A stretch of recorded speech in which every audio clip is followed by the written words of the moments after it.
MES কলেজের ছেলেদের চট মারছে।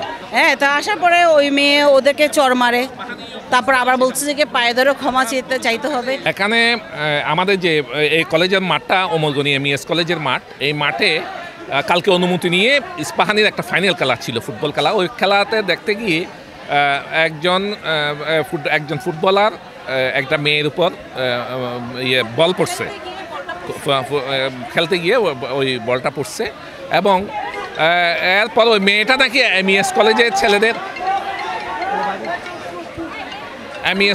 ছেলেদের চট মারছে। এটা নিয়ে নিজেদের মধ্যে সমস্যা হয়েছে। আমরা ইস্পাহানির প্রিন্সিপালের সাথে কথা হয়েছে, আমি আমার ভাইস প্রিন্সিপাল সবাই আছে এখানে।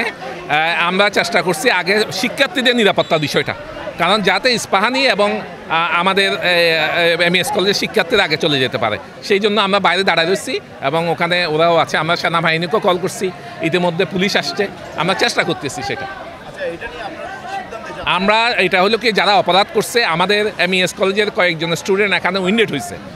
আমরা ইস্পাহানি প্রিন্সিপালকেও বলছি কয়েকজন স্টুডেন্ট উইন্ডেড হয়েছে এবং সেইটা ওদের ব্যাপারে সিদ্ধান্ত হবে যে কারা এই কাজটা করলো, এদেরকে স্কুল থেকে বহিষ্কার করার জন্য আমি প্রিন্সিপালকে বলছি, কিন্তু আগে তদন্ত করে এটা ব্যবস্থা করা হবে। উনিও বলছে সেটা যদি হয় আমাদের বাচ্চাদেরকেও বলছে, আমাকেও বলছে, যারা অপরাধ করছে তাদের বিরুদ্ধে ব্যবস্থা গ্রহণ করা হবে। তাদের বিরুদ্ধে আমরা ওরাও করবে, আমরাও করবো, যাদের দোষী হয় এটা যাতে আগামীতে আর না হয়। এখানে বিষয়টা হচ্ছে কি, মানে খেলছিল আর কি বাচ্চারা, তো ওখানে ওরা যখন খেলছিল ওখানে ইস্পানের একটা মেয়ে স্টুডেন্টের দাঁড়ানো ছিল, তার গায়ে বা ওই যে কি বলে ওই ফুটবল এসে পড়ে।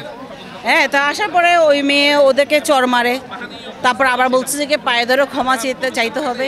এটা নিয়েই মূলত হচ্ছে যে বিবাদ। ওরা কিন্তু সরি বলেছে, কিন্তু এটা নিয়েই মূলত বিবাদ শুরু হয়ে গেছে আর কি দুইটা ইয়েতে। তারপর আমরা গিয়ে মোটামুটিভাবে ওদের স্কুলে পাঠালাম, আমাদের ছেলে মেয়েদেরকে আমরা আমাদের কলেজে ঢুকালাম। আবার কিন্তু এরকমও হয়েছে যে কি আমাদের কিন্তু অলরেডি 6-7 জন কিন্তু মেডিকেলে, এবং এখানেও আছে ওরা আহত হয়েছে।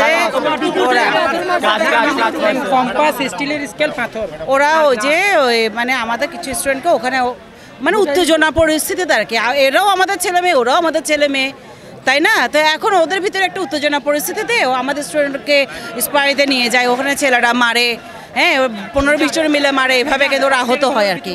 এরকম আমরা কিন্তু 4-5 জন কিন্তু অলরেডি হসপিটালে পাঠিয়েছি।